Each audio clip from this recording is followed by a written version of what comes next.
దేవుని బిడ్డలు జీవితకాలం అంతా మన దేవుని రాజ్యంలో ప్రవేశించేంత వరకు ప్రకాశిస్తూనే ఉంటాం. నిజమైన నక్షత్రాలు,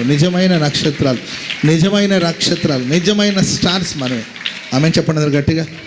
పక్కన వాళ్ళు నీవే నిజమైన నక్షత్రం అని చెప్పండి. పర్వాలేదు. కొంతమంది మనసు ఒప్పట్ల అది నక్షత్రం ఏంటి, దాని మొహం చూడు ఎట్టుంది, అల్లగా అది నక్షత్రం ఏంటి అంటారు కొంతమంది. Praise the Lord. పక్కన వాళ్ళు చెప్పండి మీరే నక్షత్రం, నీవే నిజమైన నక్షత్రం, నీవే నిజమైన స్టార్.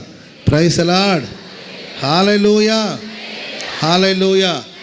ఈ నక్షత్రం ఎవరంటే దేవుని నక్షత్రం. ఎవరి నక్షత్రం అండి? మనమందరం ఎవరి సొత్తు? నిజం చెప్పాలి. నీవెవరి సొత్తు? దేవుని సొత్తు. మీ పిల్లలు ఎవరి సొత్తు? మీ ఆస్తి. నిజమేనా? Praise the lord. అడుగుతానేమో అనుకోదు, నేను అంత మరీ కకృతి పడిన, కానీ మనకున్నవన్నీ ఆయన ఇచ్చినాయి. మనమే ఆయన సొత్తు, మన కలిగిందంతా ఆయన సొత్తు. Praise the Lord. నా పిల్లలు, నా కూతురు, నా కొడుకు, నా భర్త, నా భార్య, నువ్వు నా మొగుడువి, నువ్వు నాకే సొంతం, కళ్ళు అట్టిట్టు పోతే గుడ్లు ఊడబిరకేస్తా జాగ్రత్త అంటుంటుంది.